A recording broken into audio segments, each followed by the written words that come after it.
Þarna deildin sem að byrja liðið klárt. Já. Við bara að spila 12 æfingarleiki. Já, við erum búin að spila helling. Þá engar æfingar, þannig að við þurfum að spila æfingarleiki 21. Já.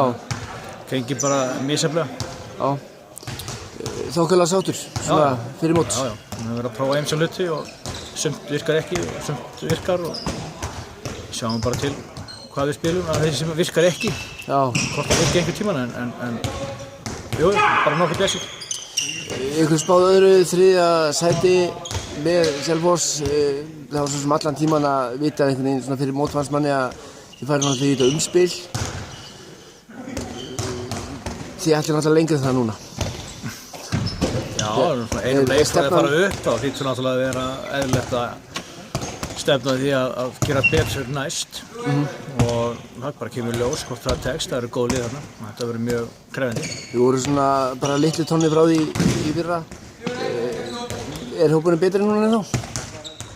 Er deildin betri? Nei, hópurinn þinn? Hópurinn minn. Við erum að missum 5 leikmenn.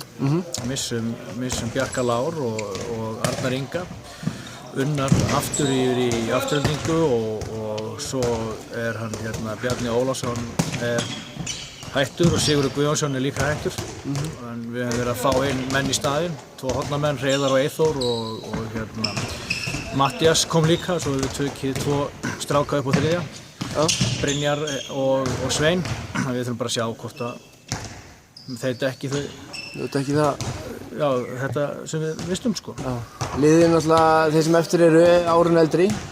Komum við meiri reynslu. Já, og einhverjum kílóum þyngri og aðalega, eða vonandi einhverjum kílóunum sterkari. Þannig að vonandi getum við farið lengra á því, við sjáum bara til. Svenni líka er heill núna, hann var það ekki í fyrra og þannig við sjáum bara til hvernig þetta þróast. Ef þessi spá fóramanna gengur eftir þá fer bara Stjarnan beint upp. Þá náttúrulega þið konur í umspil og það náttúrulega það sem að maður heyrir svona á götunni þú eða Selfoss. Verður þetta svona margir spáði að þetta verði bara þannig ykkur á milli? Já, það getur vel verið. Menn með ekki gleyma HK með góða þjálfara og efnilega stráka. Það margt sem getur gerst.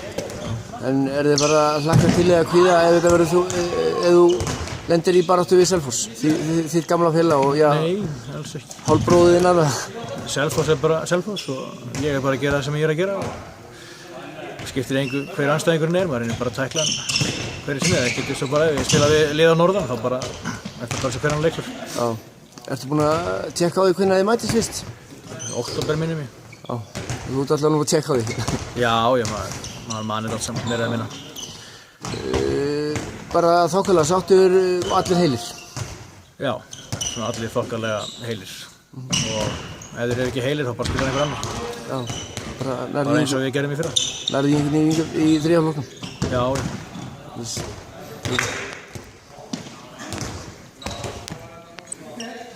Það er svona komið til okkur? Já, náttúrulega.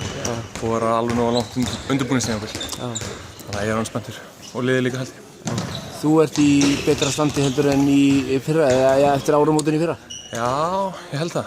Bara skópum góður og ég held að ég sé bara líka að njóta þess að spila handbolta meira. Það er mér oft gert svo. Engin meiðsli þannig eða? Nei, ekki en það. Þetta lítur að vera komið spenningur. Þetta verður náttúrulega sýnist manni á öllu bara sama barátt og í fyrra að þið verður í hörkuleikjum að komast í ólísdeildarsætið aftur. Já, ekki spurning. Við ætlum að vera þarna í baráttunum það. Það er stefnan í öll. Einu möguleikinn til þess að sleppið við umspil, það er bara að fara beint í toppsætið. Það sem að reynda Stjörnunni er spáð. Já. Eigið þið möguleika ekki Stjörnunni? Já, ég tel okkur eiga það. Þeir koma náttúrulega niður með samt mjög sterkt lið, fellur með mjög sterkt lið, þannig að þeir verða erfir, gríðarlega og eru eflaust eins og þeim spáð, bara svona favorites fyrir þessa keppni. Það var ekkert að fara að búa til annars svekkelsi eins og í fyrra. Nei, Það bara svo hálfa á metrinu. engan áhuga á því. Ekki lítið, engan áhuga á því. Nei, takk.